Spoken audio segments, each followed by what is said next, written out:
asking what measures can be taken to protect teachers and students. Here, bill to the desk of the governor allowing teachers to carry a handgun in the classroom.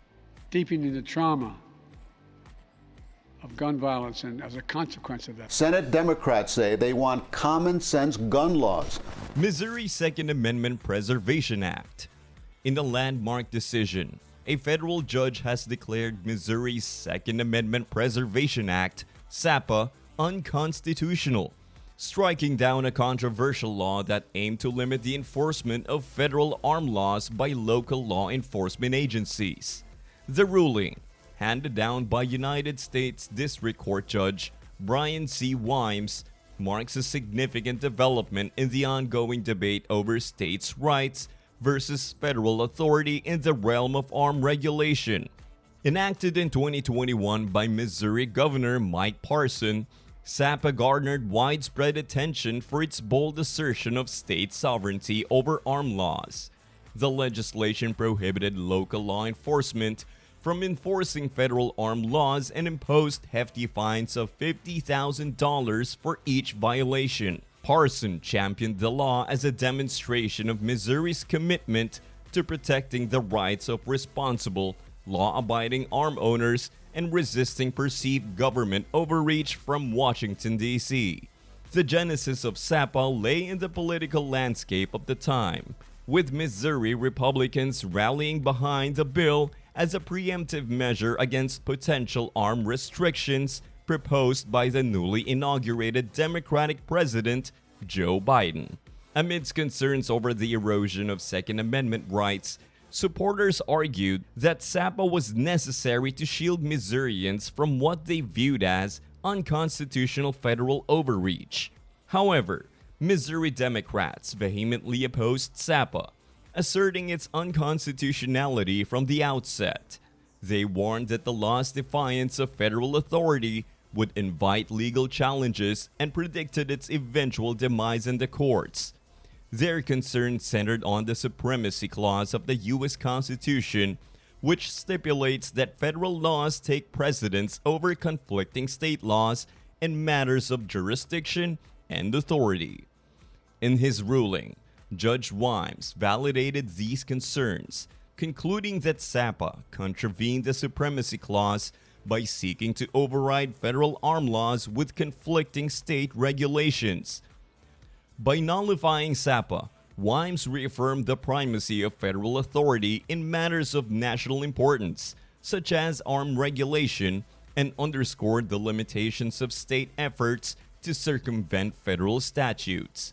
The legal battle over SAPA illuminates broader tensions between states' rights and federal authority, a perennial issue in American governance.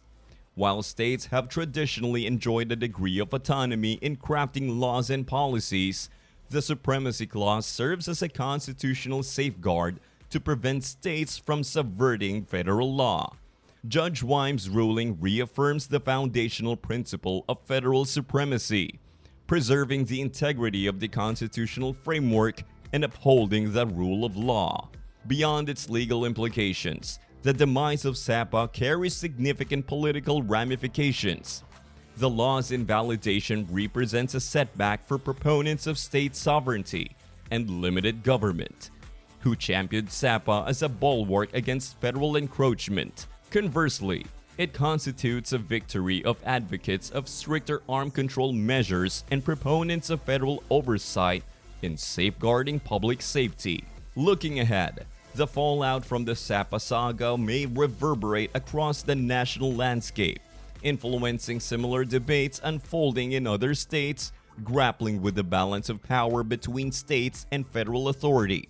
As states continue to navigate contentious issues such as arm regulation, immigration, and environmental policy, the resolution of the SAPA dispute offers valuable insights into the parameters of state autonomy and the scope of federal supremacy. Legal battle. The legal landscape surrounding Missouri's Second Amendment sanctuary law has become increasingly contentious, with the recent denial of a stay by the Supreme Court marking a pivotal moment in the ongoing litigation. As the case now proceeds to the 8th Circuit Court of Appeals, attention is focused on the fundamental question of whether Missouri's Second Amendment Preservation Act is constitutionally valid or if it represents an overreach of state authority. Enacted by Missouri in defiance of perceived federal encroachment on Second Amendment rights, the Second Amendment Preservation Act aims to shield residents from the enforcement of federal arm laws deemed inconsistent with the Second Amendment. Central to the law is its invocation of the 10th Amendment, which asserts states' rights to refuse cooperation with federal mandates that infringe upon constitutionally protected liberties.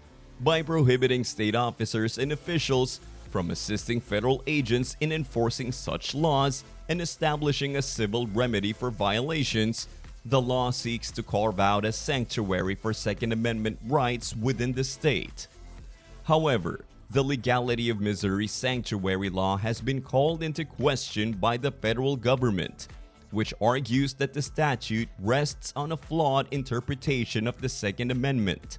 The government contends that Missouri's expansive interpretation of Second Amendment protections exceeds constitutional bounds, advocating for a narrower interpretation that aligns with its own understanding of the amendment.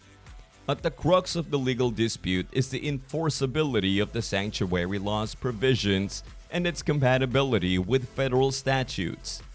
The federal government's challenge to Missouri's law rests on several key arguments.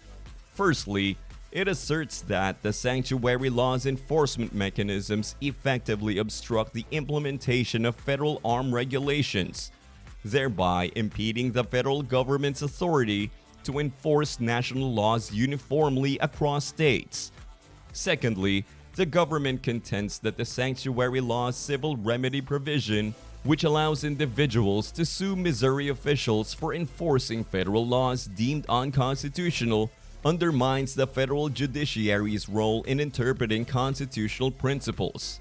In response to the federal government's lawsuit, the district court ruled in favor of the government, issuing a preliminary injunction against the enforcement of Missouri's sanctuary law. The court found that the law's summary language and enforcement mechanisms were incompatible with federal law and infringed upon federal authority. By striking down the law in its entirety, the court sought to preempt any attempts to circumvent federal statutes through selective enforcement or civil remedies. The legal battle over Missouri's sanctuary law draws parallels to the recent Supreme Court case involving Texas's SB 8 abortion law, which similarly employed novel enforcement mechanisms to evade judicial scrutiny. While the Texas law sought to insulate itself from legal challenge by delegating enforcement to private citizens, the Missouri law faces scrutiny for its potential to undermine federal authority through state non-cooperation and civil litigation. As the case now awaits review by the 8th Circuit Court of Appeals, legal experts anticipate a decisive ruling that could have far-reaching implications for states' rights, federalism, and the balance of power between states and federal governments. The court's decision will not only determine the fate of Missouri's sanctuary law, but also shape the contours of constitutional interpretation in the context of Second Amendment jurisprudence. Missouri Second Amendment standoff. The Supreme Court has ruled that the state of Texas cannot seek an injunction against individuals who are suing under the law, as the state and its agents are not actually enforcing the law. We have applied this ruling to Missouri, a state with a similar mechanism for private individuals to bring lawsuits. The district court, on review of the Missouri law, struck down the entire Missouri law and enjoined the state of Missouri and its officers and agents from enforcing that statute. However, the problem is that Missouri is not actually enforcing the law.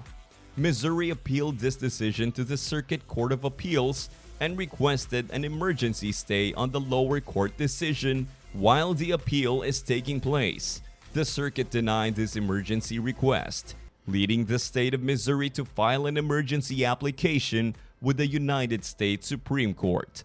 The Supreme Court denied the emergency protection of the Second Amendment Preservation Act, with only Justice Thomas in favor of granting a stay to protect the act. In these arguments, the state of Missouri and its representative contend that the United States government's entire lawsuit is invalid due to the absence of a proper defendant name. They also argue that the United States government cannot identify a single act that the state, its officers, or agents are engaging in that is harming the government.